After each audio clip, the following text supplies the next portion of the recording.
Hello.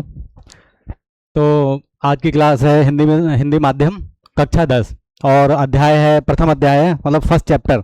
Chapter का नाम है वास्तविक संख्याएं। इसका आज क्या परिचय पढ़ेंगे और प्रश्नावली 1.1 यानी 1.1 कंप्लीट करेंगे। ठीक है, तो शुरू करते हैं। सबसे पहले मैं एनसीईआरटी, जो हिंदी माध्यम की एनसीईआरटी है, उसके पेज दिखाऊंगा आपको। उसके बाद शुरू करते हैं फिर।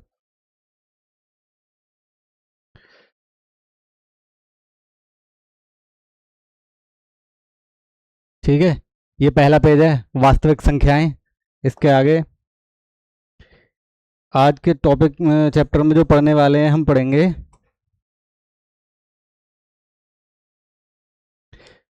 एक तो ये अंकगणित की आधारभूत प्रमेय। उसके बाद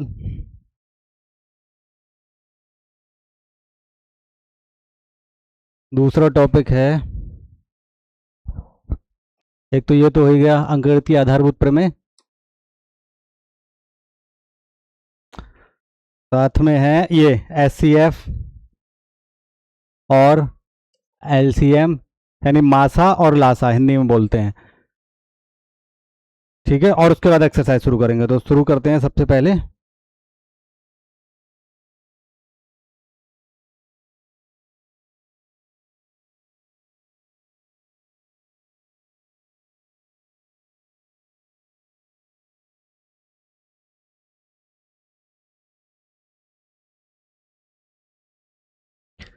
सबसे पहले मैं बताता हूँ, जैसा कि चैप्टर का नाम है वास्तविक संख्याएं, तो वास्तविक संख्याएं क्या होती हैं। तो वास्तविक संख्याएं वे संख्याएं होती हैं जिन्हें संख्या रेखा पर दर्शाते हैं या संख्या रेखा पर निरूपित कर सकते हैं, वास्तविक संख्याएं कहलाती हैं।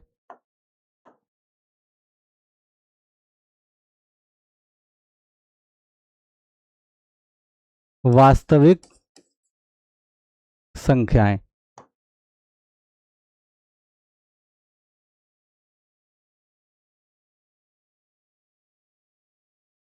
इंग्लिश में रियल नंबर।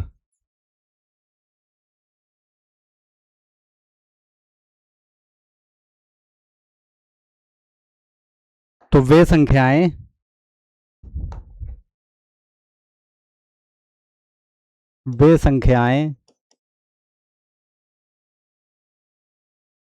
जिन्हें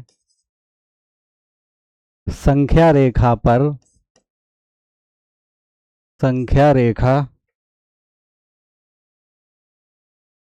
पर निरूपित कर सकते हैं, निरूपित कर सकते हैं, वास्तविक संख्याएं कहलाती हैं। वास्तविक संख्याएं कहलाती है। ठीक है, तो वे संख्याएं जिन्हें संख्या रेखा पर निरूपित कर सकते हैं, वास्तविक संख्याएं कहते हैं। इसको आर से प्रदर्शित करते हैं। इन्हें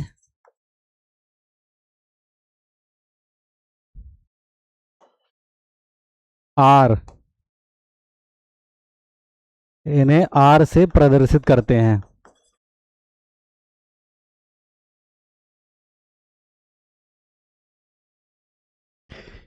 अब इनके अंतर्गत कौन कौन सी नंबर होते हैं, कौन कौन सी संख्याएं होती हैं, तो इनमें शामिल हैं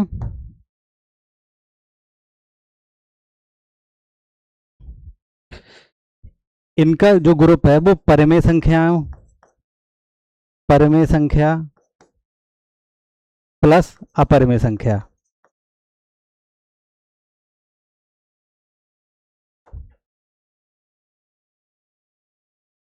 ये परिमेय संख्या और अपरिमेय संख्या दोनों के ग्रुप से, दोनों के समूह से मिलकर बनी होती हैं।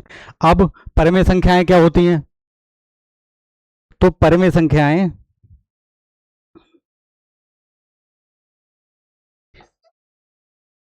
या शॉर्ट में लिख लेते हैं, परिमेय संख्याएं क्या होती हैं,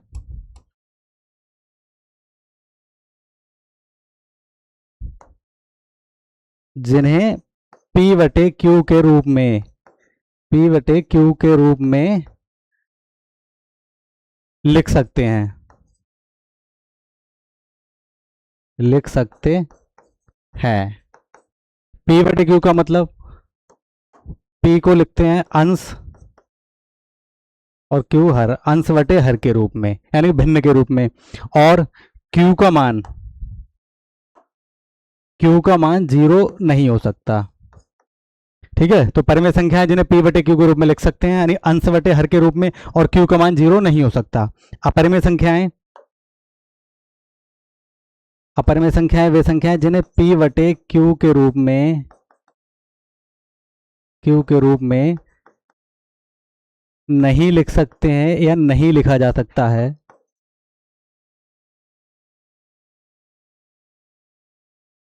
इन्हें अपरिमेय संख्याएं कहते हैं। परिमेय संख्याओं को रैशनल नंबर r से इनको भी रिप्रेजेंट करते हैं, अपरिमेय संख्याएं इन्हें i से रिप्रेजेंट करते हैं। अब देखते हैं परिमेय संख्याओं में कौन कौन सी संख्याएं शामिल हैं।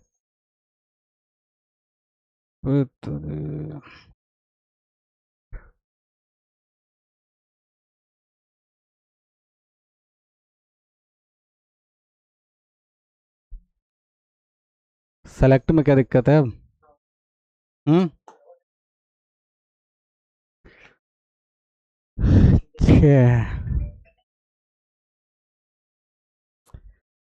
ठीक है, तो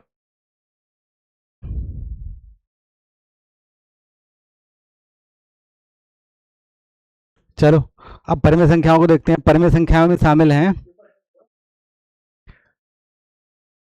नंबर 1 पर तो है प्राकृतिक संख्याएं जिन्हें गिनती के रूप में यूज करते हैं। प्राकृतिक संख्याएं,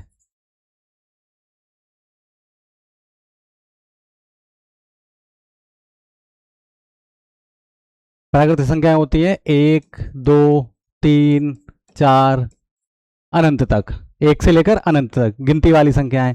दूसरा है पूर्ण संख्याएं,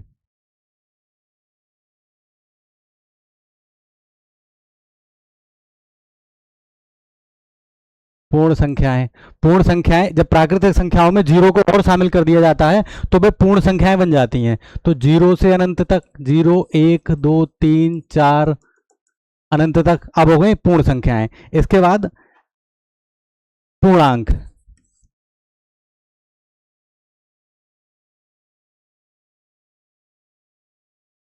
ये वाला इंपॉर्टेंट है। पूर्णांक में देखो एक बात बताता हूँ, प्राकृतिक संख्याएं कभी भी निगेटिव संख्याएं नहीं हो सकती, यानी माइनस में नहीं हो सकती, नकारात्मक नहीं हो सकती। पूर्ण संख्याएं ये भी हमेशा पॉजिटिव रहेंगी, ये भी निगेटिव नहीं हो सकती। लेकिन पूर्णांक में ऋणात्मक, ऋणात्मक यानी कि निगेटिव प्लस 0 प्लस धनात्मक, धनात्मक मतलब पॉजिटिव नंबर। पूर्णांकों में निगेटिव वाले नंबर, माइनस वाले नंबर, 0 प्लस वाले नंबर तीनों शामिल होते हैं, तब बनते हैं पूर्णांक।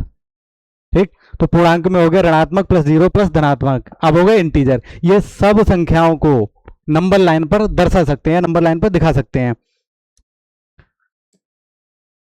जैसे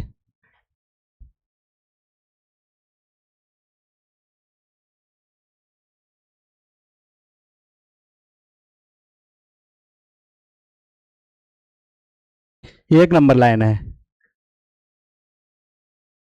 यहाँ पे 0, 1, 2, 3, 4 आगे अनंत तक, इन्फाइनाइट, 1, 2, 3, 4, -1, -2, -3, -4 इधर माइनस इन्फाइनाइट तक। अब कोई भी प्राकृतिक संख्या 1 से लेकर अनंत तक कोई भी नंबर हो, अगर उसको देखेंगे कि इस नंबर लाइन पर या संख्या रेखा पर कहाँ पर स्थित है, तो उसको हम इस पर रिप्रेजेंट कर सकते हैं या प्रदर्शित कर सकते हैं। वैसे ही पूर्ण संख्याएं, पूर्ण संख्या में 0 शामिल है, 0 पहले से ही है कि 0 को भी हम इस पर दर्शा सकते हैं।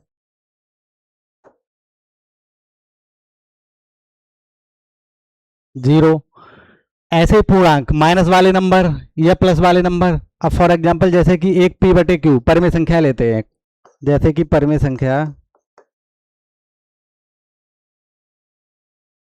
एक प्राकृतिक संख्या है 5, क्या ये परिमेय संख्या है? तो यस, क्योंकि हर नंबर के अपॉन में 1 चल रहा होता है। जब किसी भी संख्या के अपॉन में 1 है तो वो p बटे क्यू, p बटे क्यू के रूप में है, p बटे क्यू के रूप में है, तो ये परिमेय संख्या है। इसको नंबर लाइन पर देखेंगे तो कहाँ नंबर लाइन पे करेंगे इसको, तो जैसे कि 4 के बाद आता है 5, तो यहां पर ये आ गया 5 बटे 1 नंबर लाइन पर आ गई।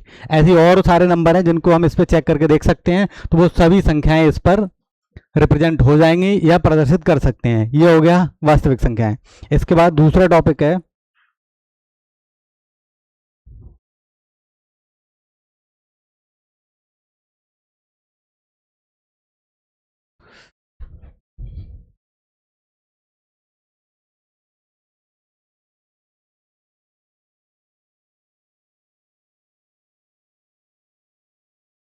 इसको थोड़ा जूम कर देता हूं।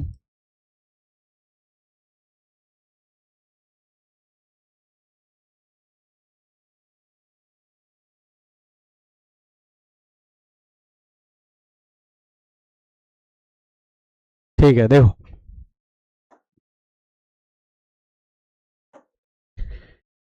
ये है प्रमेय 1.1 अंकगणित की आधारभूत प्रमेय। अंकगणित की आधारभूत प्रमेय, प्रत्येक भाज्य संख्या को अभाज्य संख्याओं के गुणनफल के रूप में व्यक्त या गुणनखंडित किया जा सकता है तथा यह गुणनखंड अभाज्य गुणनखंडों के आने वाले क्रम के बिना अद्वितीय है।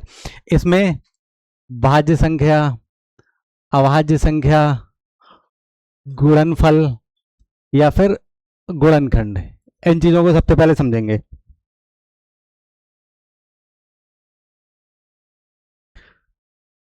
सबसे पहले देखते हैं भाज्य संख्या।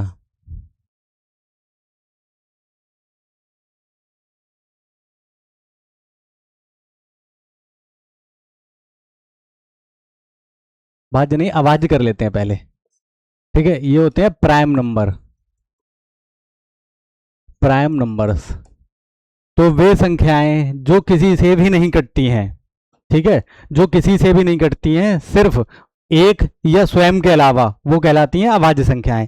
या जिनके फैक्टर, जिनके गुणनखंड एक और खुद के अलावा, स्वयं के अलावा कोई भी नहीं होता है, जैसे 2, 3, 5, 7, 11, 13 और भी।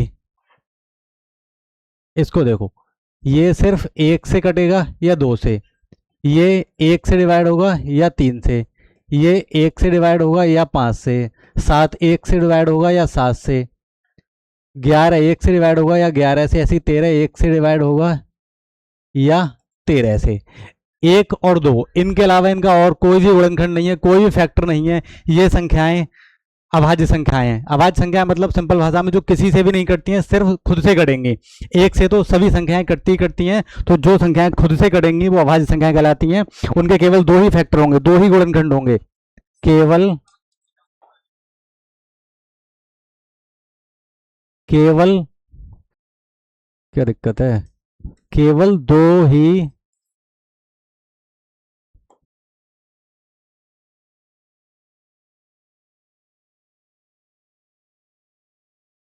केवल 2 ही गुणनखंड होंगे।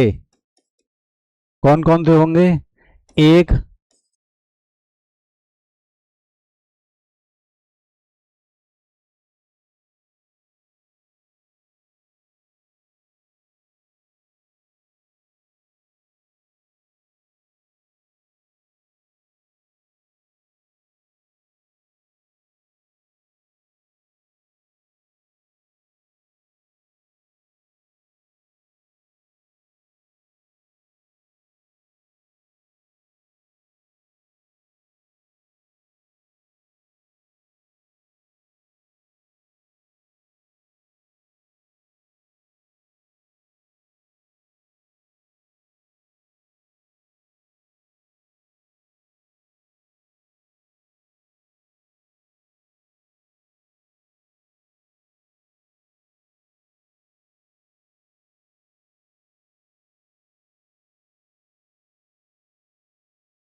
माइक प्रॉब्लम, इसलिए दोबारा रिपीट करता हूं। अभाज्य संख्याएं, यहां तक शायद आवाज सही रही है, फिर भी बता देता हूं कि अभाज्य संख्याएं वे होंगी जिनके केवल 2 ही फैक्टर होते हैं, एक एक मतलब 1 या स्वयं खुद, ठीक है। जैसे केवल दो ही गुणनखंड होंगे, एक और स्वयं। जैसे दो है, दो सिर्फ एक से कटेगा या दो से, तीन सिर्फ एक से कटेगा या तीन से, पांच सिर्फ एक से कटेगा या पांच से, सात सिर्फ एक से कटेगा या सात से, मतलब एक से कटेगा या स्वयं से। वो हो गई अभाज्य संख्याएं। भाज्य संख्याएं जिनमें एक दो से अधिक जिनके गुणनखंड होंगे वो होती हैं भाज्य संख्याएं। दो कौन कौन थे? दो तो हो गए, एक तो एक हो गया, एक खुद हो गया। उसके अलावा भी और भी फैक्टर होंगे, उसके और भी गुणनखंड होंगे, वो भाज्य संख्या। जैसे कि चार, चार एक से कटेगा, दो से कटेगा, चार से कटेगा। छः एक दो तीन छः, आठ एक दो तीन चार आठ, ये तो हो गए गुणनखंड इसके। अब भाज्य संख्या हो गई और गुणनखंड भी ये वाले हो गए।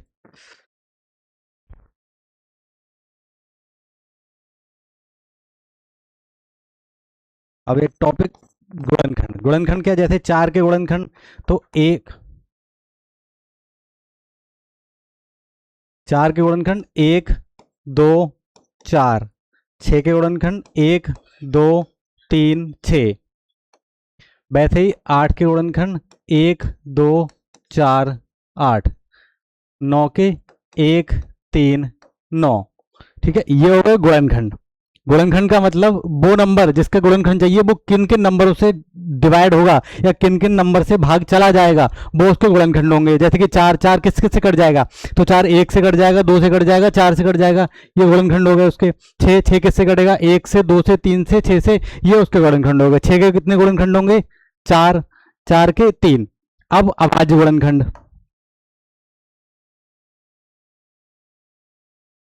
अभाज्य गुणनखंड।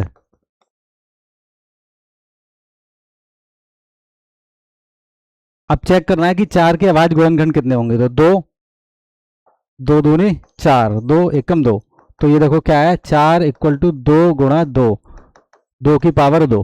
तो ये सिर्फ दो इसके अभाज्य गुणनखंड हो गए। छः के क्या होंगे अभाज्य गुणनखंड? दो। तो ये छः और तीन एकम तीन। तो छः के अभाज्य गुणनखंड हो गए दो गुणा तीन। तो ये दो और तीन है, ये अभाज्य गुणनखंड है किसके? छः के। क्लियर? गुणनखंड क्लियर हो गया होगा और अभाज्य गुणनखंड क्लियर हो गया होगा। अभाज्य गुणनखंड क्या होंगे बता चुका हूँ। चार, चार के फैक्टर करोगे दो गुणा दो, तो दो केवल दो हो गया, अभाज्य गुणनखंड हो गया चार का। छः के हो गए दो गुणा तीन। ऐसे ही आठ के हो गए दो चौको आठ, दो दूनी चार, दो एकम दो। तो आठ के हो गए दो गुणा दो गुणा दो। तो अभाज्य गुणनखंड दो हो गया। क्लियर? अब इसके बाद है अंकगणित की आधारभूत प्रमेय। अब इस पे जाते हैं। तो इसके लिए एक पेज और लेना पड़ेगा। पहले यहाँ से देख लेते हैं। ये कह रहा है कि प्रत्येक भाज्य संख्या को, भाज्य संख्या जो अभी समझाई थी, भाज्य संख्या ये वाली, इसकी बात कर रहे हैं कि प्रत्येक भाज्य संख्या को अभाज्य गुणनखंड के एक गुणनफल, अभाज्य गुणनखंड हो गए ये, इसके गुणनफल के रूप में व्यक्त किया जा सकता है। तो लिख सकते हैं ऐसे, कोई प्रॉब्लम नहीं है। और इनके जो गुणनखंड होंगे वो अद्वितीय मतलब यूनिक होंगे। यूनिक क्या है ये समझा देता हूं।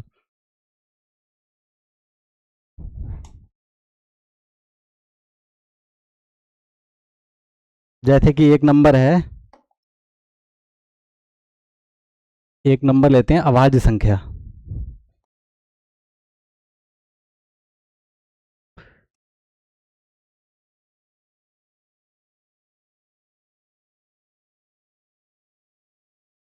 अभाज्य संख्या हो गई 18। इसके अभाज्य गुणनखंड करेंगे अब। सॉरी, अभाज्य नहीं है ये, भाज्य संख्या हो गई।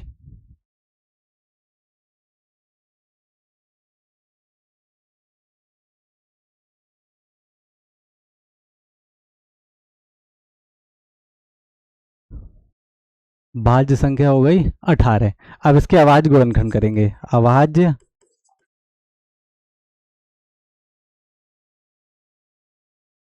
गुणनखंड दो से काटेंगे। काटने के नियम पता ही होंगे भाग करने के, कि लास्ट में 8 है, सम संख्या है तो दो से कट ही जाएगा। दो नेम 18। अब तीन से कट गया, तीन तिया 9 और तीन एकम 3। तो इसके जो अभाज्य गुणनखंड हो गए, अभाज्य गुणनखंड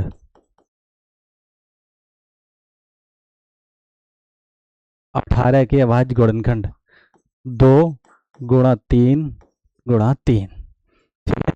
अब इनका मतलब ये है परिभाषा का ये कौन है? Karl Frederick Gauss. इनके अनुसार इनका मतलब ये है कि जो परिभाषा है वो कह रही है कि किसी भी भाज्य संख्या के अभाज्य गुणनखंड किए जा सकते हैं, उनको अभाज्य गुणनखंड के गुणनफल के रूप में व्यक्त किया जा सकता है, और जो गुणनखंड होंगे वो यूनिक होंगे। तो यूनिक क्यों होंगे?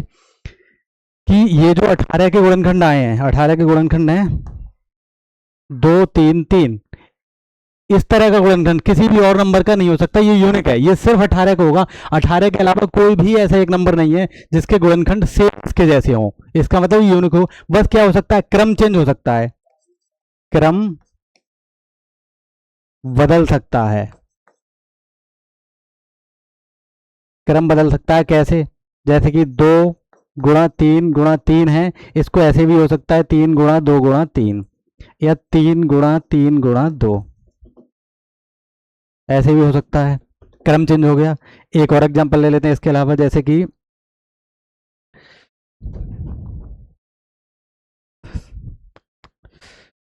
एक नंबर ले लेते हैं 30।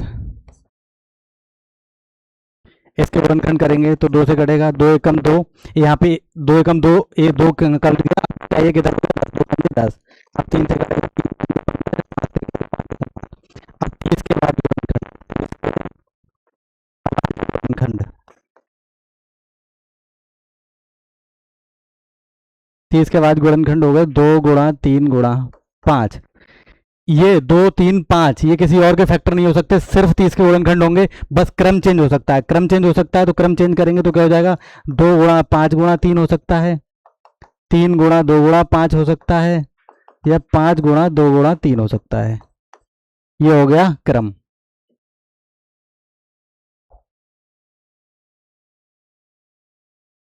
ठीक है, तो यूनिक होंगे। अंकगणित की आधारभूत प्रमेय क्लियर। अगला टॉपिक,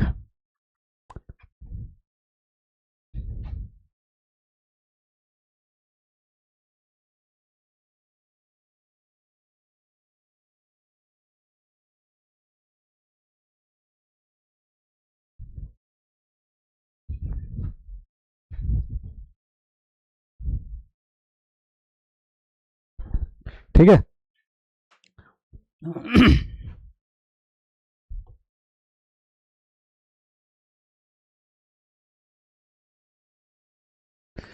हाँ, पेज थोड़े इधर उधर मैंने लिख दिया है। अब सबसे पहले ये है SCF, इधर देखते हैं अब। SCF मतलब हिंदी में शॉर्ट में लिखेंगे इसको, ये हो गया मासा। क्लियर है? दिख जाएगा? ठीक है। और इसको पूरा लिखते हैं महत्तम समापवर्तक। महत्तम समापवर्तक ये कह रहा है संख्याओं में प्रत्येक ओवेनिस्ट, ओवेनिस्ट का मतलब कॉमन, ओवेनिस्ट का मतलब कॉमन अभाज्य गुणनखंड, अभी पढ़ा था, अभाज्य गुणनखंड की सबसे छोटी घात का गुणनफल, अभाज्य गुणनखंड की सबसे छोटी घात का गुणनफल। ठीक है, एलसीएम को बाद में देखेंगे, पहले इसको देख लेते हैं। उससे पहले मैं ये इरेज कर देता हूं, समझ में आ गया होगा। स्क्रीनशॉट लेने का भी टाइम। ठीक है,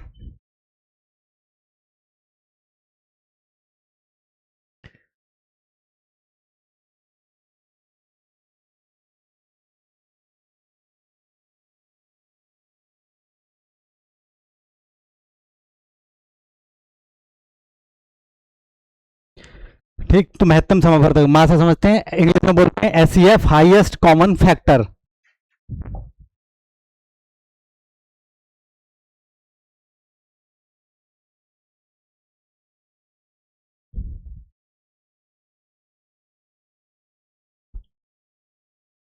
मासा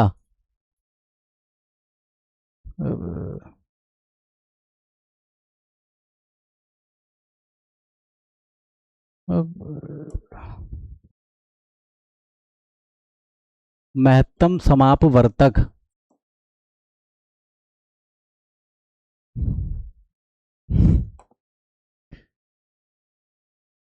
एससीएफ, हाईएस्ट कॉमन फैक्टर, इसका मतलब भी समापवर्तक का फैक्टर। तो देखो संख्याओं में प्रत्येक उभयनिष्ठ, एक एग्जांपल लेके समझते हैं और ज़्यादा क्लियर हो जाएगा कि एक संख्या, कम से कम दो संख्याएं चाहिए। एक संख्या 30 ले ली और 30 तथा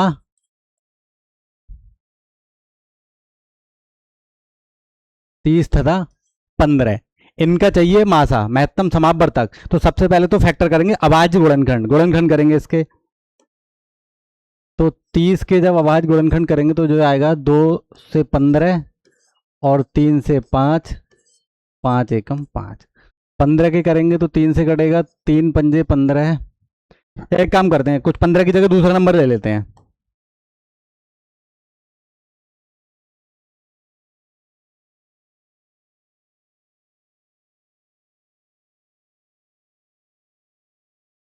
इसकी जगह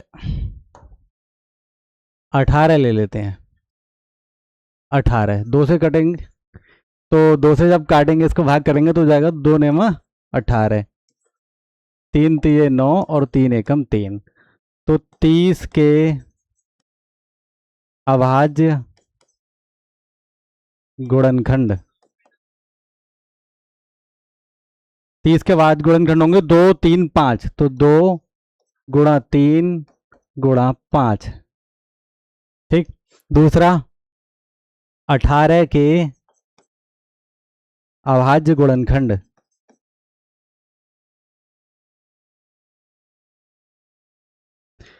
तो 18 के 2 गुणा 3 गुणा 3। अब जैसा कि इसमें दे रखा है वेनेस्ट अभाज्य गुणनखंड की सबसे छोटी घात, तो घात के रूप में लिखते हैं इसको। एक सेकंड,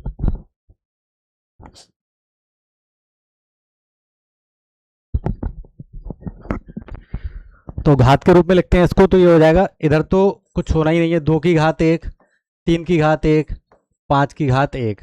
दूसरा 2 की घात 1 गुणा 3 की घात 2, 3 की घात 2। अब कह रहा है उभयनिष्ठ, मतलब कॉमन देखना है। अब कॉमन कौन सा है, तो कॉमन दोनों में क्या है 3, कॉमन हो गया 3, ये हो गया कॉमन या उभयनिष्ठ। ठीक है। उसमें क्या लेना है, सबसे छोटी घात। छोटी घात कौन सी है, 3 की घात 1 और 3 की घात 2, तो छोटी है 3 की घात 1, तो हो जाएगा मासा बराबर 3 की घात 1, मतलब 3। तो 30 तथा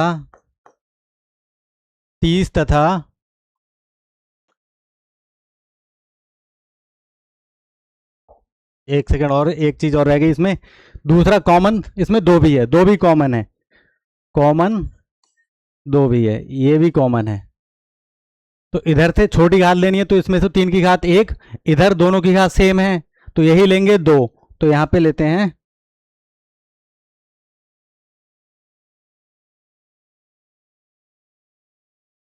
3 की घात 1 और 2 की घात 1, तो बचा 3 गुणा 2 बराबर 6। ठीक। तो 30 तथा 18 का मासा बराबर 6। क्लियर, परिभाषा के अनुसार समझ में आ गया। अब आगे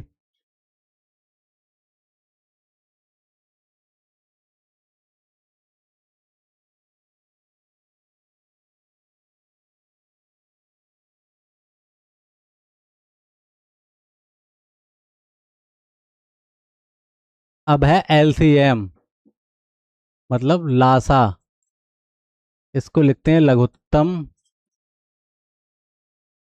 समापवर्तय, मतलब ये मल्टीपल, एलसीएम इंग्लिश में लिखा है। तो संख्याओं में संबंध प्रत्येक अभाज्य गुणनखंड की सबसे बड़ी घात का गुणनफल। संख्याओं में संबद्ध मतलब जितनी भी संख्याएं इंक्लूड होंगी, जितने भी फैक्टर शामिल होंगे, उन सभी को लेना है। और घात कौन सी लेनी है, बड़ी घात, बड़ी घात। और प्रत्येक अभाज्य गुणनखंड को लेना है, सबको लेना है। तो फिर से उसी का देख लेते हैं जो अभी किया था, सेम नंबर।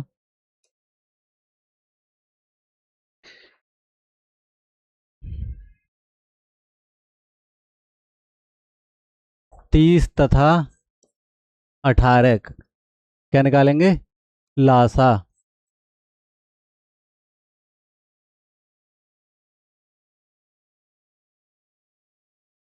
लघुत्तम समापवर्त है।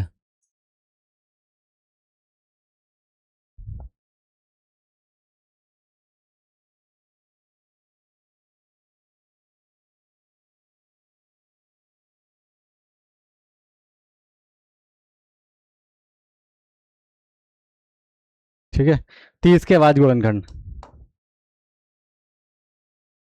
अभी निकालें, दोबारा नहीं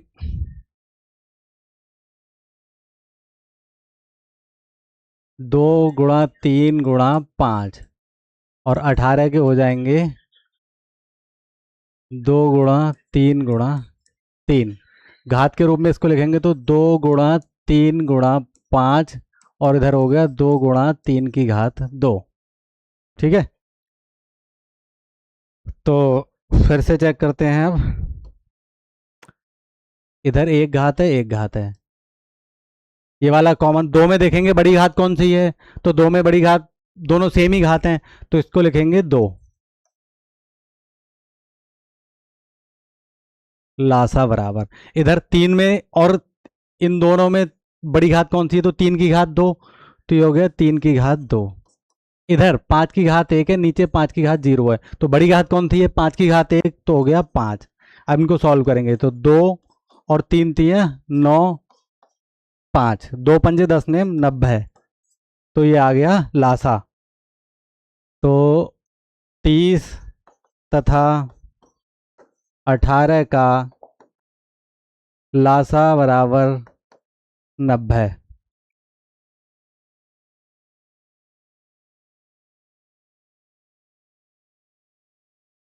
ठीक, एक और क्वेश्चन लेके एचसीएफ और एलसीएम दोनों क्लियर कर देता हूं।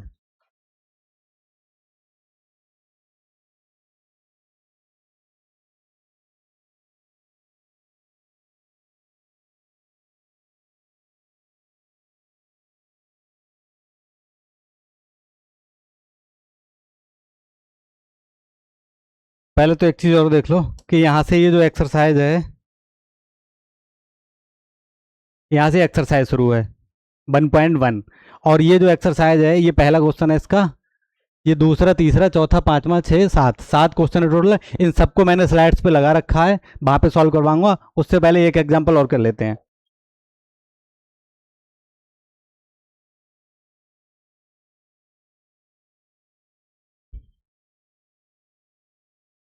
ट्वेंटी फोर यानी 24 तथा 45, 24 तथा 45 का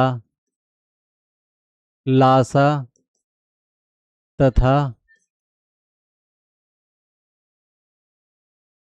तथा मासा ज्ञात कीजिए।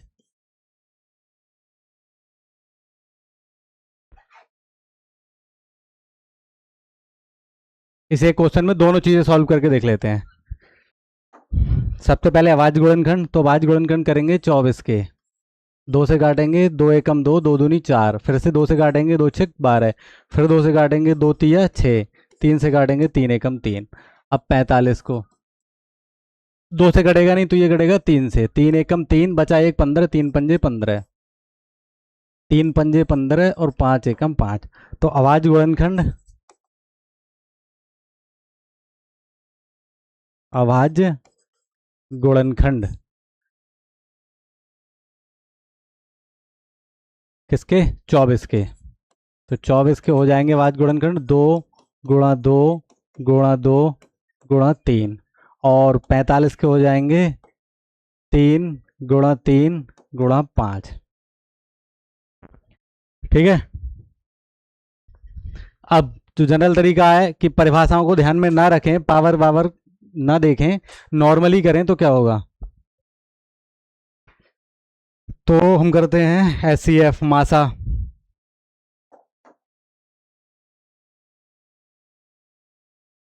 मासा के लिए हम जानते हैं सिंपल सा एक फंडा है कि कॉमन नंबर, जो जो भी कॉमन संख्या है उनको ले लो, मासा हो जाएगा। कॉमन कौन सा है, कॉमन है सिर्फ 3, तो इसको थोड़ा सा चेंज करके लिख लेते हैं, देखो,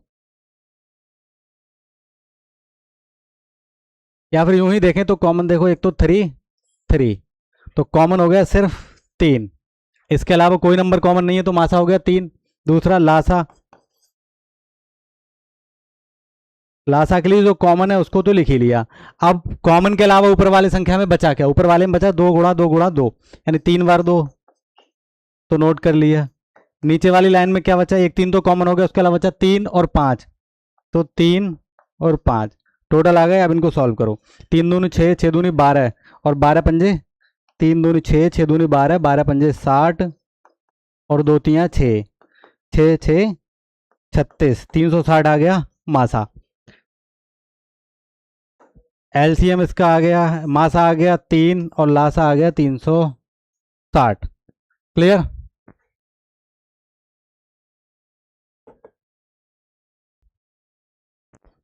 ठीक है, तो इसका अब एक लास्ट टॉपिक, उसको और देखते हैं।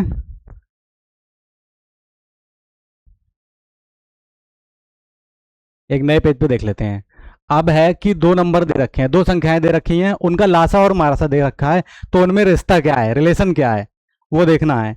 जैसे कि माना दो संख्याएं ले लेते हैं, ठीक है।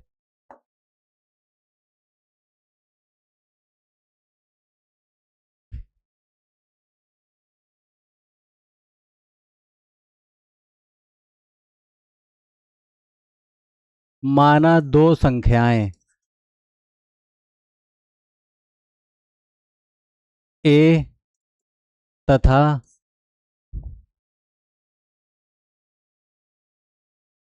ए तथा बी हैं, ठीक है, तथा उनका लासा और मासा। तो लासा और मासा को ऐसे ही लिख लेते हैं, लासा बराबर,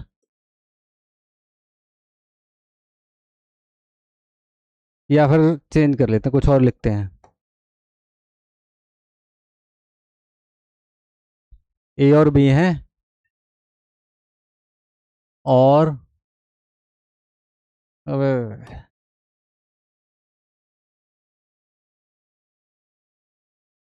और उनका लासा तथा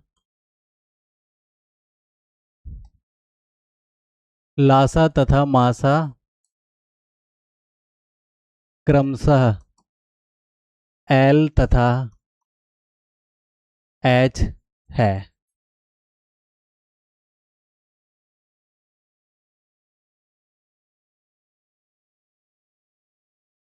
एल तथा एच है, तब उनका रिलेशन क्या होगा, यानी कि फॉर्मूला क्या होगा इसके लिए? तो क्या होगा, ये होगा कि फॉर्मूला होता है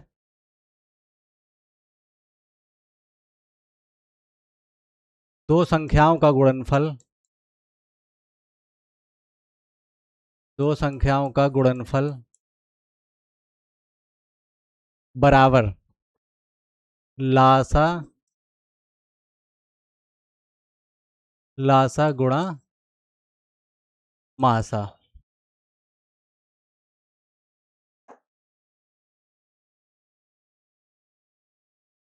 दो संख्याएं ए और बी हैं, तो इसको लिख दिया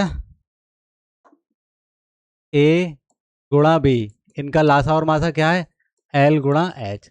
ये हो गया फॉर्मूला। इसको समझने के लिए एक छोटा सा एग्जाम्पल, ये क्लियर हो जाएगा।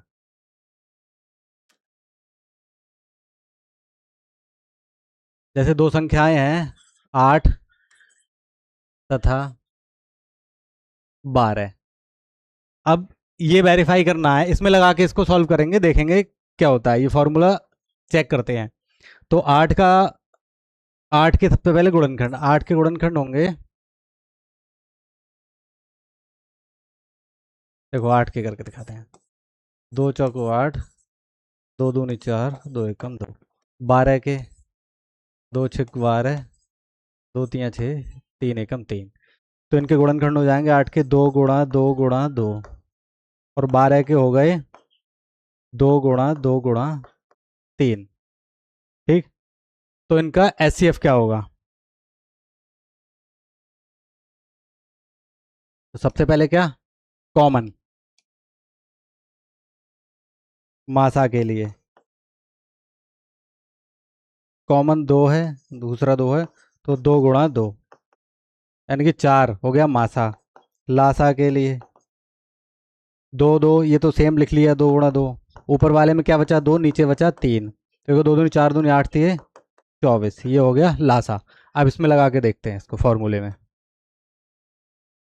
यानी दो संख्याओं का गुणनफल, तो दो संख्याएं हैं 8 तथा 12, और इधर लासा, लासा कितना है 24, मासा है 4, तो 12 अट्ठे 96, और ये हो जाएगा 4 चौक 16, 6 4 2 8 96।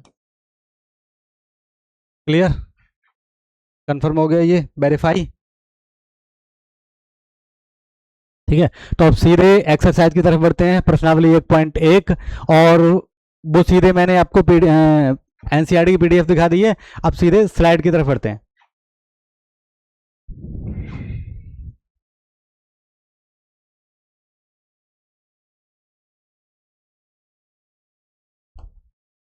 ठीक है, निम्नलिखित संख्याओं को अभाज्य गुणनखंडों के गुणनफल के रूप में व्यक्त कीजिए। जैसा कि गणित की आधारभूत प्रमेय जो हमने समझा था, सेम वही करना है। यहाँ पे क्या करने हैं, इनके अभाज्य गुणनखंड निकालने हैं, अभाज्य गुणनखंड के रूप में व्यक्त करना है। तो सबसे पहले फर्स्ट क्वेश्चन,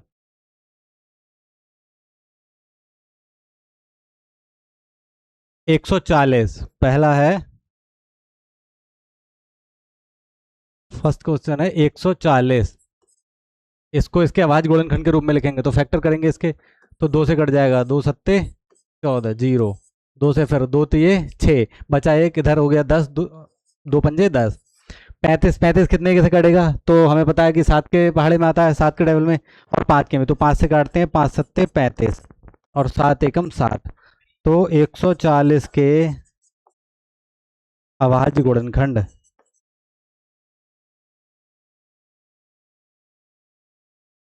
इसको नीचे लिखूंगा ताकि आगे दूसरा सवाल कर सकूं।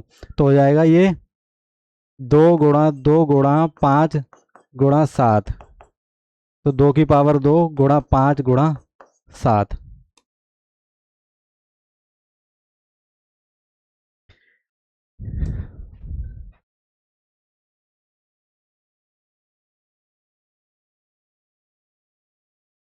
एक सवाल हो गया। अब दूसरा, 5005,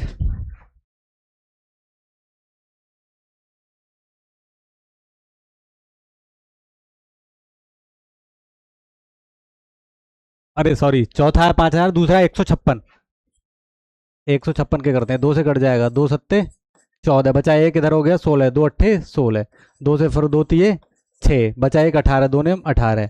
अब ये जैसा कि हमें बताया 3 से कट जाएगा, 3 एकम 3, 3 तिये 9, और ये 13 से कट जाएगा, 13 एकम 13, क्योंकि 13 एक अभाज्य संख्या है।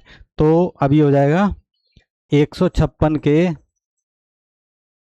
अभाज्य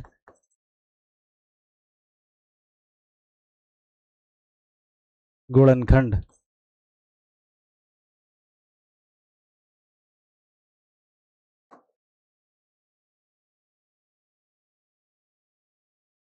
156 के अभाज्य गुणनखंड क्या हो जाएंगे, 2 गुणा 2 गुणा 3 गुणा 13, तो 2 की घात 2 गुणा 3 गुणा 13।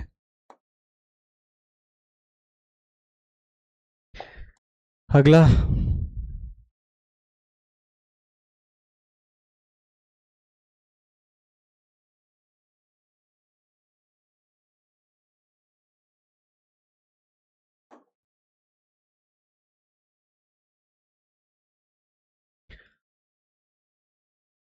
तीसरा क्वेश्चन है 3825।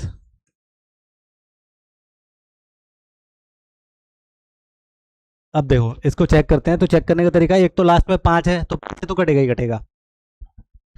अब दूसरा क्या है, 5 से कटेगा, 2 से तो कट नहीं सकता, 3 से और चेक कर लेते हैं। 3 से भाग जाने के लिए जरूरी है कि जो नंबर है उन सबको जब प्लस करेंगे, उनकी जो संख्या है, जैसे कि 3 8 2 5, तो 8 और 2 10, 5 15, 3 18 है, 18 3 से भाग हो जाएगा, तो ये नंबर 3 से कट जाएगा, 3 एकम 3, 3 दूनी 6, बचे 2, इधर हो गए 22, 3 सत्ते 21, एक बचा 15, 3 पंजे 15, फिर से 3 से काटेंगे, 3 चौक 12, और 3 दूनी 6, 3 पंजे 15। अब 3 से नहीं कटेगा, 5 से काटते हैं, 5 अट्ठे 40, बचे 2, 5 पंजे 25, 5 से फिर से 5 एकम 5, 3 बचे 35, 5 सत्ते 35, अब ये लास्ट हो जाएगा 17 एकम 17। तो 3825 के अभाज्य गुणनखंड,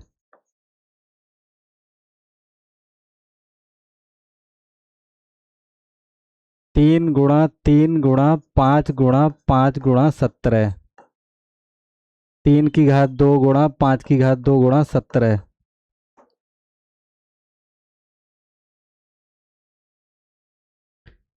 ठीक है। अब लास्ट चौथा क्वेश्चन।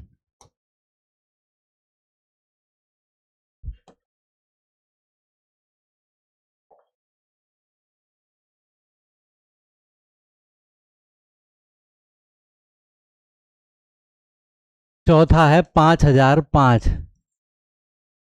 तो सबसे पहले तो इसमें लास्ट नंबर 5 दिख रहा है, तो 5 से ही कट करेंगे।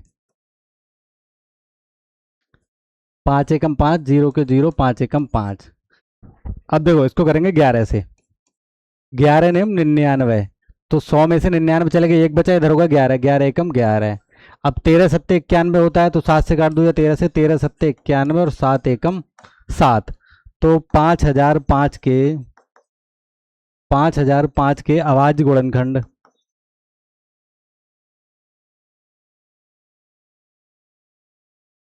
बराबर 5 गुणा 11 गुणा 13 गुणा 7। इसको क्रम में लिखेंगे, पहले सबसे छोटा, उससे बड़ा, उससे बड़ा, उससे बड़ा। 4 क्वेश्चन कंप्लीट। अब अगला प्रश्न देखते हैं, लास्ट।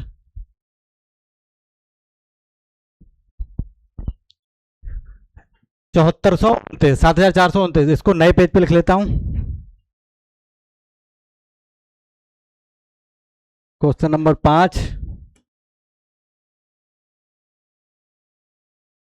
7400 कितना था? 7429।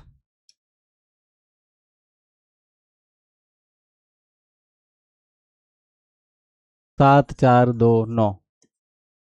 देखो अब लास्ट डिजिट है। सबसे तरीका तो वही है, अगर नहीं पता है आपको, पहले से नहीं किया है, प्रैक्टिस नहीं की है, तो क्या करोगे? 2 से देखोगे, 2 से लास्ट में सम नहीं है, नहीं कटेगा। 3 से चेक करोगे, फिर 7 से, 9 से, 11 से, ऐसे करते करते जाओगे, तो फिर पहुंचोगे 17 पे। तो ये कटेगा 17 से, तो 17 का पहाड़ा पड़ो। 17 चौको 68। 17 चौको 68। 74 में से 68 माइनस करोगे तो बचता है 6। इधर से 6 बचा। और ठीक है, अब यहाँ पे हो गया 62। 62 हो गया तो 17 तिये 51। 62 हो गया तो 51। इधर बचा 11। अब 9 ये वाला, तो 119 हो गया। तो 17 सत्ते 119 कट गया। अब कटेगा ये 19 से। 19 दूनी 38, बचा 5, इधर हो गया 57। और 19 तिये 57, फिर बचा 23। 23 एकम 23। तो 7429 के अवाज गुणनखंड। 7429 के अवाज गुणनखंड 17 19 23।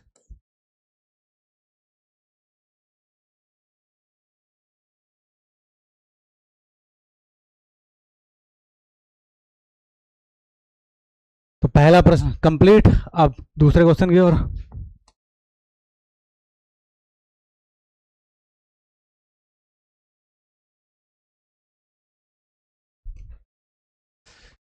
अब है पूर्णांकों के निम्नलिखित युग्मों के एचसीएफ और एलसीएम, यानी कि एचसीएफ और एलसीएम। एचसीएफ मतलब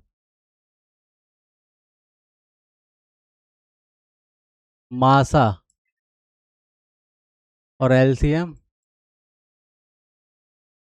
लासा। ज्ञात कीजिए तथा इसकी जांच कीजिए कि दो संख्याओं का गुणनफल बराबर एचसीएफ और गुणा। अभी समझाया था। शुरू करते हैं पहले क्वेश्चन से।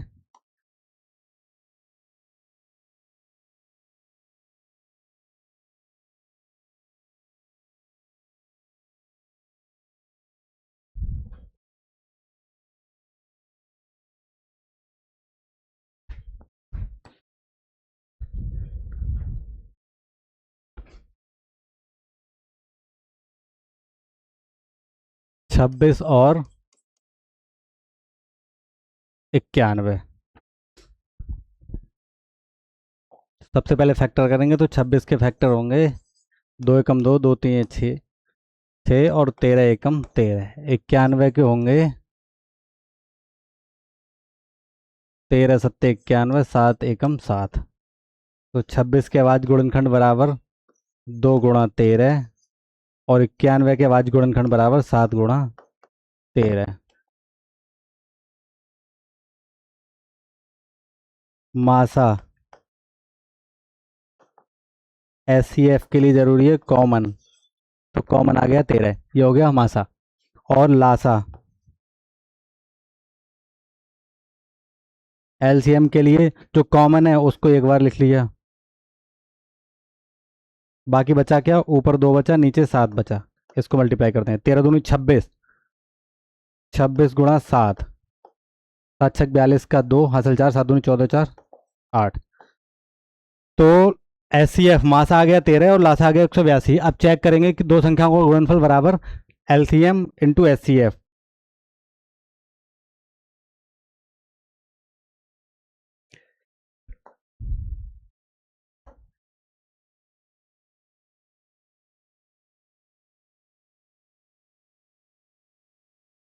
उत्तर की जांच कह लो या फिर सूत्र की जांच कह लो जो दे रखा है। तो दो संख्याओं का गुणनफल,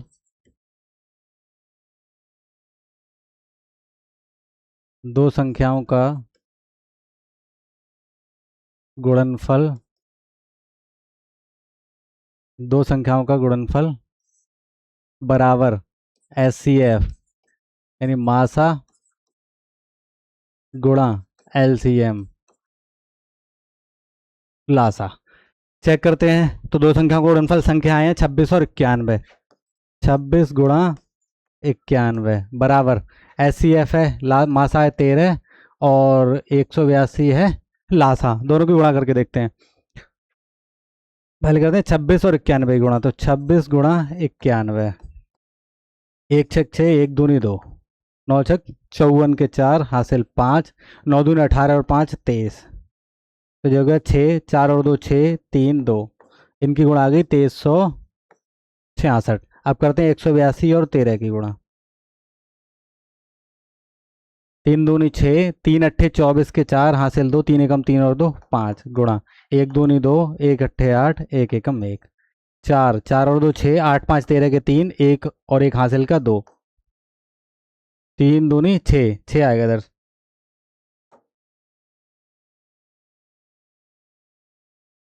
6। तो आ गया 2366।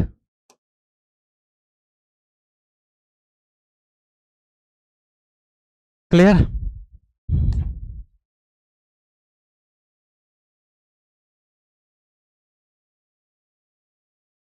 तो पहला क्वेश्चन कंप्लीट हो चुका है। अब दूसरा क्वेश्चन। अब सवाल नंबर 2, 510 और 92, 510 और 92।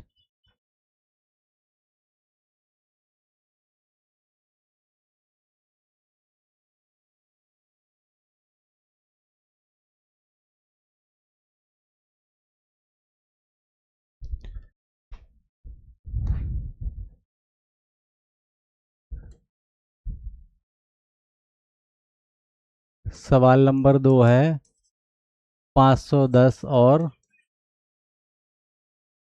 92। अब 510 के गुणनखंड करेंगे, 2 से कट जाएगा, 2 दूनी 4 बचा 1, इधर हो गया 11, 2 पंजे 10, इधर से फिर 1 बचा, 2 पंजे 10। अब ये 3 से कटेगा, 3 अट्ठे 24 बचा 1 15, 3 पंजे 15, 5 से कटेगा, 5 एकम 5 बचे 3, 5 सत्ते 35, 17 एकम 17 92 के, 2 चौक 8 बचा 1, 2 छक 12, 2 दूनी 4, 2 तिया 6 23। अब अभाज्य गुणनखंड,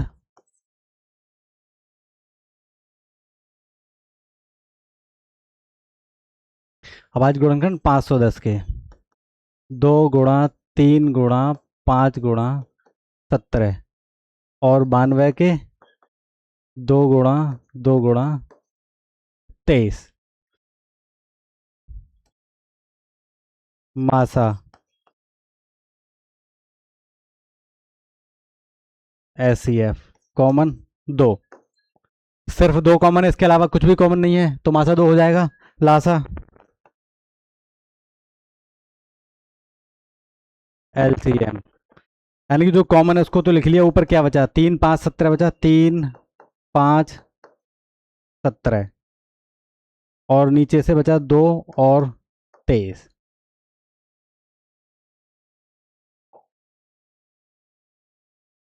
ठीक है, 3 5 17, 2 के अलावा 3 5 17, नीचे 2 और 23 बचा, 2 और 23। अब इनकी गुणा करेंगे, 2 3 6, 6 पंजे 30, 30 दूनी 60, 60 गुणा 17 गुणा 23।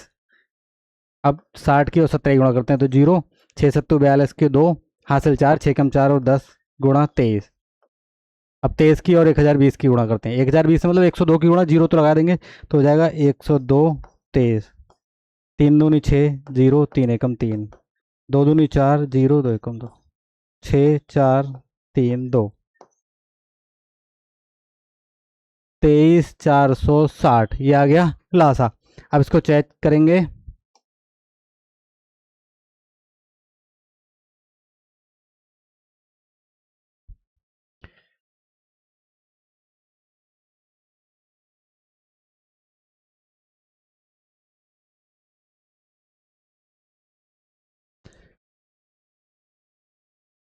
जांच, दो संख्याओं का गुणनफल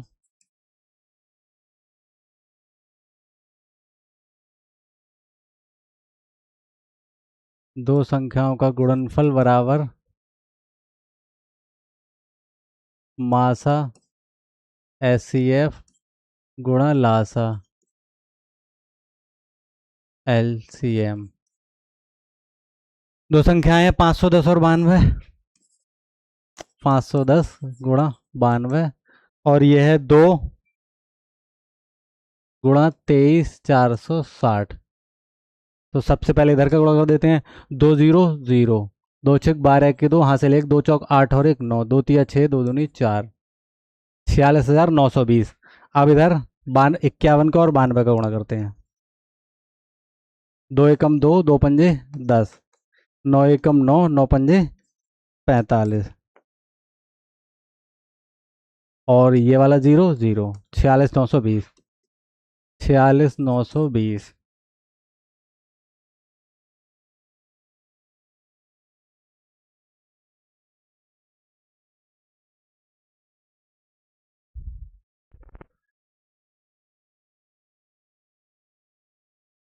ठीक है, दूसरा सवाल कंप्लीट।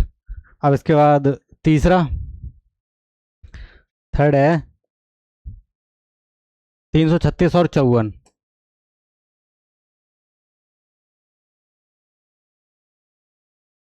336 और 54।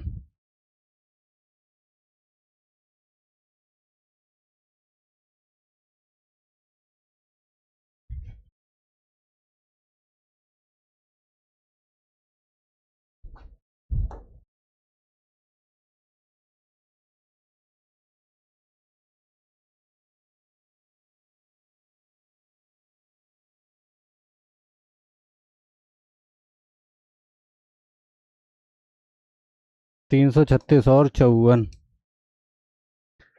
इनके सबसे पहले अभाज्य गुणनखंड 336, दो एकम 2, एक बचा 13 हो गया, 2 छक 12, एक बचा 16 हो गया, 2 अट्ठे 16, 2 अट्ठे 16, 2 चौक 8, 2 चौक 8, 2 दूनी 4, 2 दूनी 4, 2 एकम 2, 3 सत्ते 21, 7 एकम 7, 54, 2 दूनी 4, इधर से बचा एक, इधर हो गए 14, 2 सत्ते 14, 3 नेम 27, 3 तिया 9, 3 एकम 3। फैक्टर एक बार फिर से समझा देता हूँ, 336 है, दो दो से काटेंगे क्योंकि लास्ट में 6 है, सम संख्या है, तो 2 एकम 2, यहाँ से 2 कट गया, बचा एक, इधर हो गए 13, 2 छक 12 है, फिर 12 हट गए, एक बचा 16, 2 अट्ठे 16। अब ये दोनों नंबर एक साथ, 2 अट्ठे 16, ठीक है, 2 अट्ठे 16 और 2 चौको 8, 2 चौक 8, 2 दूनी 4, 2 दूनी 4, 2 एकम 2। अब 21 से 3 की टेबल में आता है, 3 सत्ते 21, 7 एकम 7। अब आवाज गुणनखंड,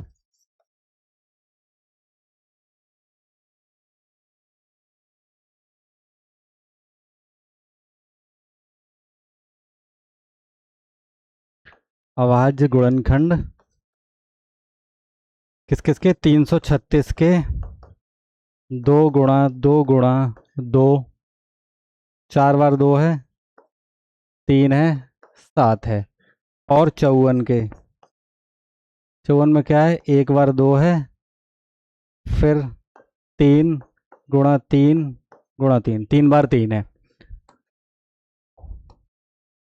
अब मासा, मासा निकालने के लिए, मासा यानी SCF, और लासा LCM। इसमें कॉमन देखेंगे तो 2 कॉमन है, 3 कॉमन है, उसके अलावा कुछ भी कॉमन नहीं है, तो 2 × 3, तो 2 3 6, 6 तो हो गया मासा। अब लासा निकालने की 2 और 3, इनको तो लिख ही लो, 2 × 3। अब ऊपर वाले में क्या बचा? 3 2 बचे, 1 7 बचा, तो 2 × 2 × 2, 2 × 2 × 2 × 7। नीचे वाली लाइन में बचा 2 3, यानी 3 × 3। अब करते हैं, 2 3 6, 6 दूनी 12, 12 दूनी 24, 24 दूनी 48, और ये हो जाएगा 3 3 9, 9 7 63, 48 × 63। इनकी गुणा कर लेते हैं, 48 × 63। 3 अट्ठे 24 के 4, हासिल 2, 3 चौक 12, 2 14 के 4, 6 अट्ठे 48 के 8, हासिल 4, 6 चौक 24, 4 28, तो 4 8 और 4 12, 8 और 1 9 और 1 10, 3024, 3024।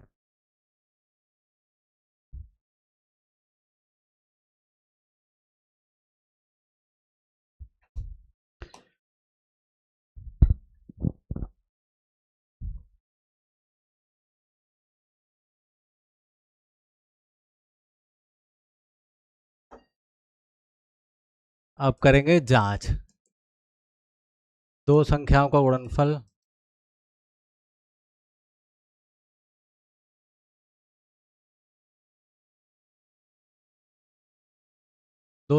गुणनफल बराबर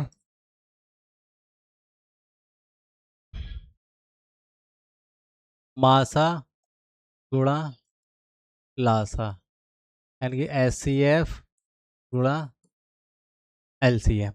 तो दो संख्याएं हैं, 336 54, 336 × 54 बराबर मासा है इसका 6 और लासा है 3024। तो पहले नहीं गुणा करेंगे, 6 से, 6 चौक 24 का 4, हासिल 2, 6 दूनी 12 और 2 14 के 4, हासिल 1, इधर 1 6 3 18, 18,144। अब 336 और 54, 4 6 24 का 4, हासिल 2, 4 3 12, 2 14 के 4, हासिल 1, 4 3 12 और 13, 5 1 30 का 0, हासिल 3, 5 3 15, 3 18 के 8, हासिल 1, 5 3 15 और 1 16, 4 4 8 और 3 11 का 1, 6 और 1 7 और 1 8, और 1 18,144। ये भी वेरीफाई हो गया।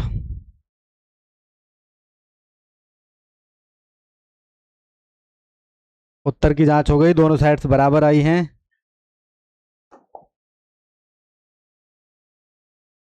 तो ये दो सवाल पूरे कंप्लीट हो गए। ठीक है, तो देखो अभी प्रश्नावली 1.1 के 2 क्वेश्चन पूरे हो चुके हैं। 2 क्वेश्चन कौन कौन से अभी दिखा देता हूं।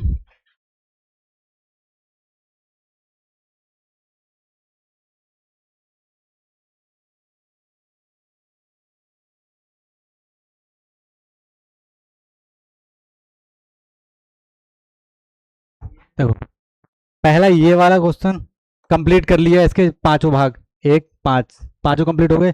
दूसरा, ये दूसरा क्वेश्चन है, इसके तीनों पार्ट कंप्लीट कर दिए। और आज की जो क्लास है,